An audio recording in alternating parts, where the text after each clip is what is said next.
Well, it's time for Fashion Trends on the Tuesday. Felt it, love it, and treasured it. And we're joined by Cecilia Ho from Feltastic Fashion to talk about her craft and how you can purchase her items and learn how to craft it for yourself. Cecilia, always good to see you. Thank you so much for being here. Thank you, Jamarcus. I'm glad I'm here to share what I love. I love a burst of color on a Tuesday. Some great items. Let's talk about, first of all, how you got into this. You were born into a family of designers and people in fashion. So I guess my mom is a wedding dressmaker back in Hong Kong. My dad is interior designing. So I guess I grew up seeing them do a lot of hand skill to create their artwork.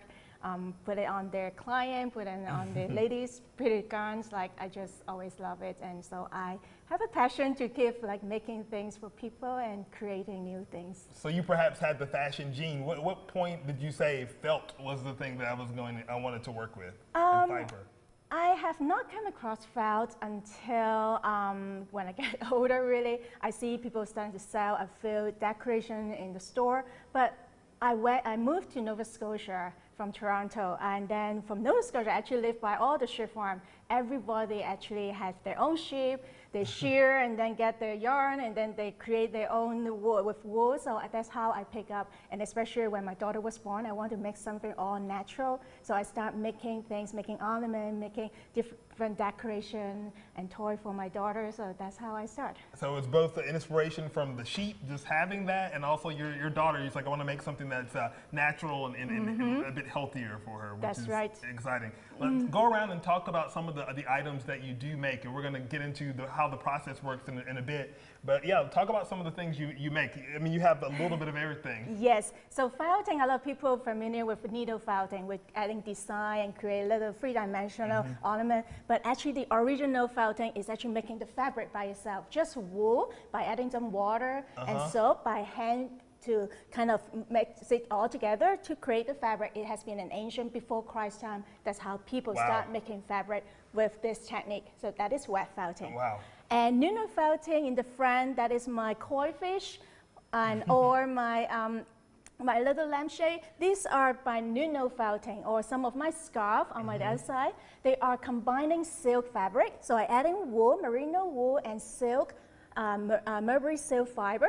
And I kind of using, again, some olive oil by hand, by water, slowly kind of merging to get all the fiber tangled together that become piece of fabric. It seems like a very intensive process. How long does something like this take? I know every item is very different, but let's say making, something like the shawl on the front. How long would something like that take? That was the most complex one for sure. I don't know why my eye just told me that would be very complex.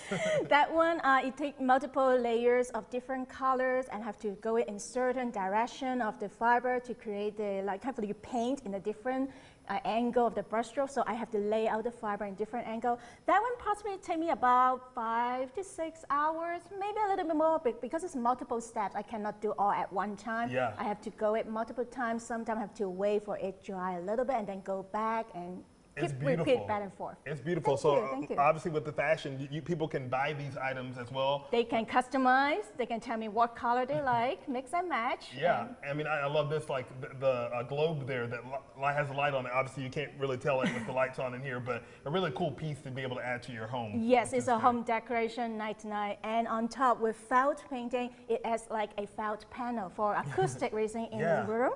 That will be helpful for all the sun around your room and the temperature. It will adjust the moisture too. I love that. Helps with the temperature. So I want to get into a little bit of how it's done. Obviously, you teach classes about this so people can learn how to do their own felt work. But give us a little bit of the basics of how your process goes. How about you pick out some color? Ooh, okay. So I like, let's go with this little magenta here. Yeah, we're going to put some wood from there. And maybe this little green here. Green, yeah. And you want to do one more color? Maybe like this. I like this little seafoam color here. Ah, okay, sure. Next. Now we're going to mix it up, just like pulling cotton candy, like this. So you want to try it? So you just kind of pull it? Yep. Okay. You want to pull it, give you some magenta. You're going to mixing and blending it. Then we're going to lay out on a pre-felt, so it's a backing, but sometimes people will just right on head. You lay them out on top. All right. So that is your abstract design. And you can start out with, this is a tool to just to hold. Then you don't stab yourself. Okay. And you just keep stamping. And you just stamp. Just stamp. Okay, That's I can do that. You can do that. Everybody can do that. How many classes of this do you offer in a month? I mean, it probably varies, but. So I teach private classes, so anytime can call me up. And then when I do group workshop at art center like Greenville Center of Creative Arts, Spartanburg Art Museum, they have monthly seasonal workshop as I have scheduled there, teaching different type of technique like needle felting, wet felting, and needle felting technique. And at school, so it's usually the teacher or the school coordinator asked me to go in to teach some art integration classes. So and arts integration is such an important part of like the curriculums in school. Yes, yes, definitely. And then it also kind of showing that how students can start out from drawing a painting and then on a paper and then try to transform into a real painting. And seeing how art also transforms from being something like this to being wearable, to being usable, to being functional in a space, which is important. All right, so how far, is this it? You just keep doing it until it all attach together, and that's all you need to do. Awesome, I can handle this. You can. But doing the pieces that you do are way more incredible. Just a little bit time to kind of play around with the wool with different directions, like you paint like that, but you would play around with the wool fiber. Such a great exercise, and it's therapeutic too. Gives you a little bit of therapy. Tell us about your website so we can take a look at your calendar to see when your classes are coming up, or maybe they want to hire you to come in and do a class for someone, or even do a custom piece. Yeah, sure. You can always email me. My email address is feltasticfashion@gmail.com, and my website is www.feltasticfashion.com, and I list my calendar with different classes.